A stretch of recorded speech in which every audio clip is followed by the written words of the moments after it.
علاقة المخللات بالملوك.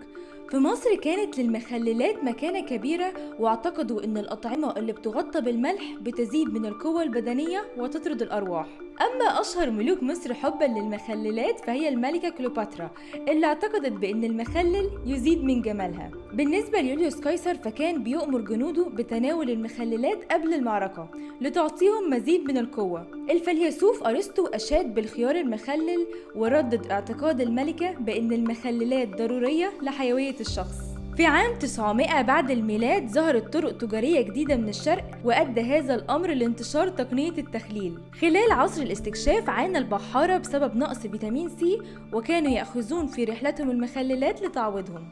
أما المستكشف كريستوفر كولومبوس فجعل للمخللات أولى الأطعمة التي خدها معه عبر رحلته. نابليون بونابرت بدوره أمر جيشه بتناول المخللات، وكان مهتما بتطوير عملية التخليل. وفي ثلاثينيات القرن التاسع عشر بإنجلترا بدأ بالتفكير بحفظ البيض لفترة أطول، فقاموا بتخليل البيض.